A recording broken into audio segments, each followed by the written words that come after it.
Hollywood money is all cheekbones and clear skin. It's too easy. That's why there's so many messed up Hollywood families. There's a lot of fortunes in retail. Retail's hard. In waste management, in insurance, annuities. There's a lot of fortunes been made in those. That's hard money. That's hard money. Dealing with the public, waste management, you know what you're dealing with. Hollywood money's too easy. It's glamorous, too easy, too quick. If you hit it big, it's just too easy. Making $500,000 to put something on Instagram? Got to be kidding me. That's why I got so many messed up families. And I watch Kansas City, and they're starting to remind me of the Kevin Durant, Steph, Clay Warriors the first year. It's too easy. And psychologically, when it's that easy, it's hard to play with a ton of urgency. Think about this. If I told you Patrick Mahomes had 462 yards, 3 touchdowns, no picks, Tyreek Hill had 270 yards, Patrick Mahomes had 124 passer rating, you'd be like, oh my God, who they beat 46-13? No, actually, they won 27-24, and if not for completing a third down pass, 43-year-old Tom Brady at home got the ball left with a minute. They were great on third down. They had 20%, 25% more first downs. They dominated time of possessions. Mahomes was perfect. Tyreek Hill was unguardable. And they won 27-24 and needed a third down completion to seal it. In New England, that was waste management. That was annuities. It was never easy. I mean, the Randy Moss years for a couple years in the regular season looked easy, but it wasn't easy in the postseason. I mean, Tom Brady went to 9 Super Bowls in New England. 8 of them were one-possession games. And the 9th one, the Rams, he was awful. Tom Brady never scored a touchdown in the first quarter of any Super Bowl he's been in. Think about that. It's always been hard. New England won with efficiency and detail. It was never easy money. And I think that's why it was always every New England game. You rarely saw them. I mean, Joy and I watched the last 15 years of that. They were never inconsistent. You got the same team every week. Kansas City, you don't get the same team every half. It's not a knock on it, but they scored 10 points in the final 3 quarters. When you're so brilliant, when you're so beautiful, when it's so easy, when you're so talented, and it's effortless, it gets to your head. It's hard. You know, the Chicago Bulls were really consistent. I mean, they'd have the occasional bad game against an expansion team, but, you know, as great as the Chicago Bulls were, they weren't pretty. They were tough. Scottie Pippen never shot a great jumper. Michael scored a lot of his points at the rim getting tackled.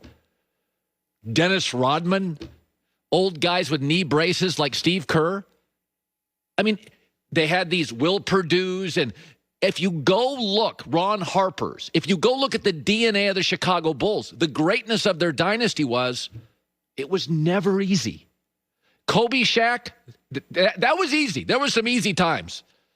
Magic, Kareem, sometimes it was easy, but it wasn't easy.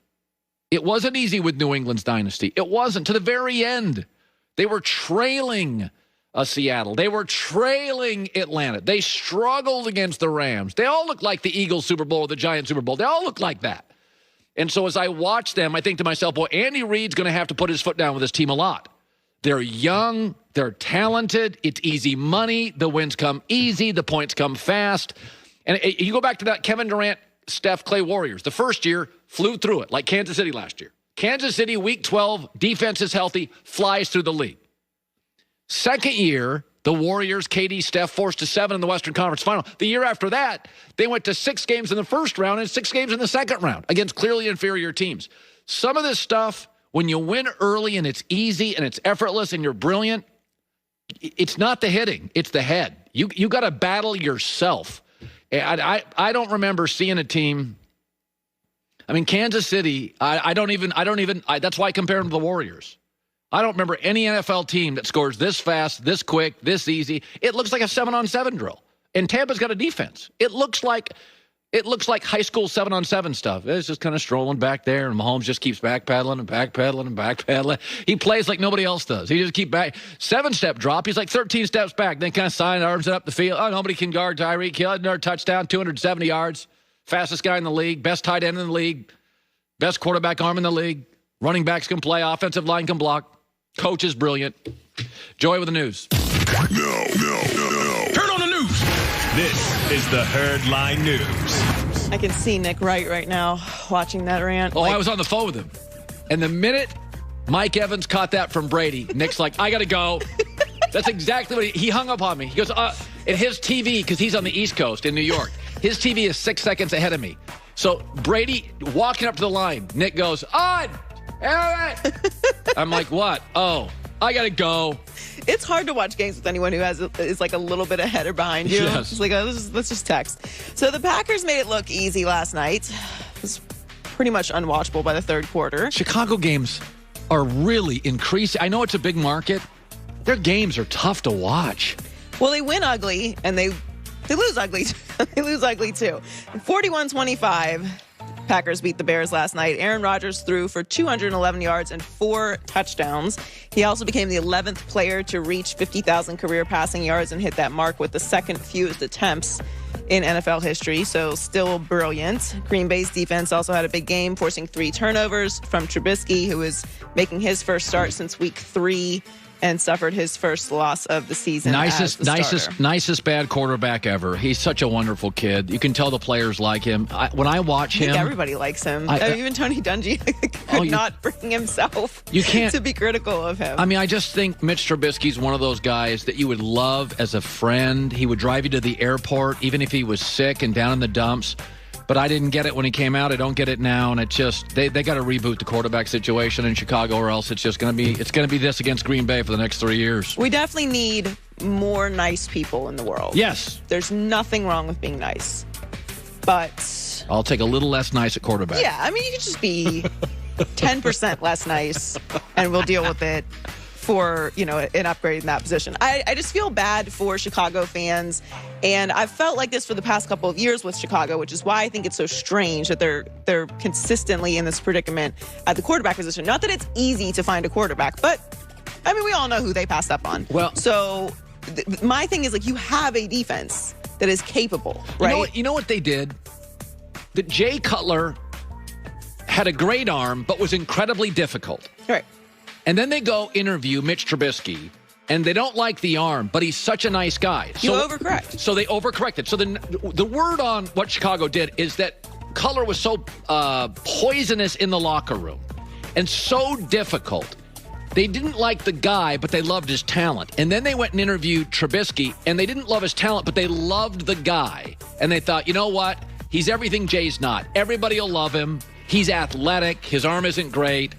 The throwing motion, the mechanics are awful, but they overcorrected. It's like we've all done this before. You date somebody and they're super nice, but you can walk all over them. So then you want to date somebody that you can't walk over, and after about a year, you're like, I miss walking over somebody because now this person's driving me nuts. Trubisky's the opposite of Cutler, and the truth is the answer is somewhere in the middle. As with most things in life. That's right. And look, I'm not going to sit here and act like it's easy to find the perfect franchise quarterback. It's not, obviously. Every team goes through patches of this, and that's understandable. My thing is, you can't fool the locker room, right? Like, it's fine to be a great person, and that's actually a nice thing to do. But at the end of the day, players want to win. So if Jay Cutler was a horrible person and was winning, everyone would overlook it. The problem is that generally doesn't happen. Like, you don't have a lot of stories of great leaders who are half the locker room hates. That's not how it works. So again, like we always talk about, just find some balance in life. Right. And don't disregard the actual tangibles of a real good player. So the Patriots keep their playoff hopes alive, miraculously, with a big win over the Cardinals. Cam Newton struggled all day, but 2 rushing touchdowns from James White and a game-winning field goal from Nick Folk were enough to win 2017. Patriots defense was solid, limiting Arizona's offense to just 298 yards, and it was their second lowest of the season. And Kyler Murray did not have a passing touchdown for the first time this year. Well, again, let's be fair now. So what is Belichick known for? What is Belichick the best in the NFL at? Defense. Well, not only that, he is Einstein against young quarterbacks. Well, Josh Allen's been terrible. Darnold's been horrible. So Kyler Murray's like, okay. He doesn't get to see him in a division. He's never seen Belichick's defense.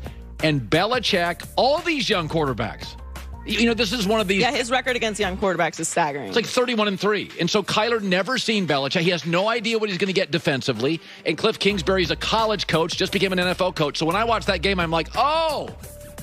It's one of those you should have betted after the fact. I'm like, oh, of course Kyler Murray's struggling because Josh Allen struggles and Kyler struggles. All Baker struggled against him. All young quarterbacks struggle. But just the experience. Yep. Cardinals are now 6-5. So if you look at the AFC playoff picture, though, talking about the Patriots still being in the mix, they're at 5-6, Raiders 6-5, and the Ravens